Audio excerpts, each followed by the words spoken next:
I remember the night. The mob almost killed her. The rain had just begun to fall, thin, angry drops that chased people off the streets. I was sitting beneath the old mango tree by the roadside when I saw her running. Her clothes were torn and her face bruised. Behind her, distant voices shouted curses about a stolen wristwatch. She stumbled and nearly fell at my feet. Please, she gasped, looking back over her shoulder. They want to kill me. I looked at her carefully. I had seen that look before, not just fear, but confusion. What did you take? I asked gently. A wristwatch, she whispered. I didn't even need it. I never need the things I steal. I just take them. I can't stop. I can't enter a house, a shop, anywhere without stealing something. The mob's voices faded. Perhaps they had given up. Perhaps the storm frightened them home. I told her, child, go home. Wake the woman who raised you. Ask her who gave birth to you and why you steal. She stared at me as though I had spoken a riddle. But sometimes riddles are the only way to unlock truth. She did as I said. Before dawn had fully broken, she shook her mother awake. Mama, she demanded, who gave birth to me? And why do I steal? Her mother, a weary widow with silver creeping into her hair, sat upright in shock. My daughter, what are you talking about?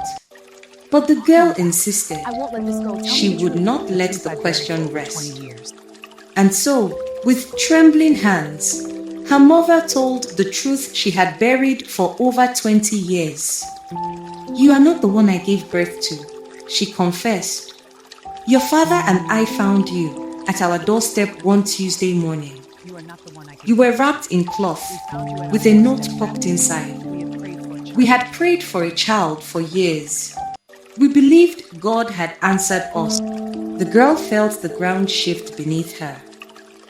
As for why you steal, her mother continued through tears. I do not know.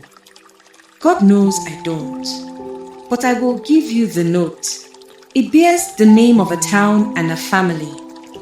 Perhaps if you trace your roots, you will find your answer. Weeks later, I saw her again, but this time she was not running. She was walking with purpose. She told me what happened. The name on the note led her back to a distant town nestled between red hills and dusty roads. When she arrived, people stared. Some whispered. An elderly man finally approached her and asked her mother's name. When she told him, silence fell like a curtain. You look like her, he murmured. When she asked why she steals, the boldest man in the compound sighed deeply. Your story is long, my child, he said.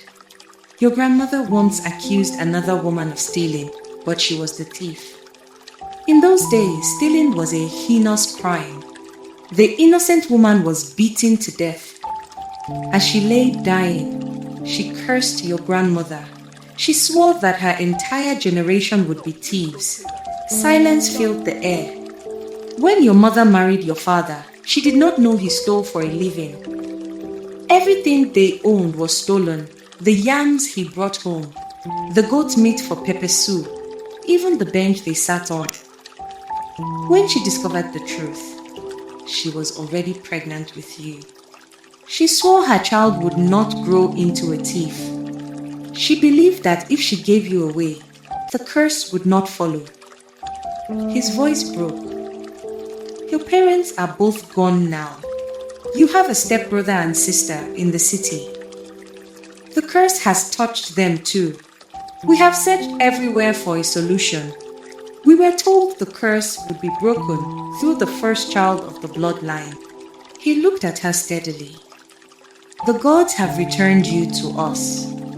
You must go to the grave of the woman who was wrongly killed. Cry to her. Beg for forgiveness. That is the only way. She went. At the lonely grave beyond the old fields, she fell to her knees. For the first time in her life, she did not run from what followed her. She wept, not for herself alone, but for the wrong done before her. The wind rose gently that evening. From that day, the urge that had ruled her began to loosen its grip.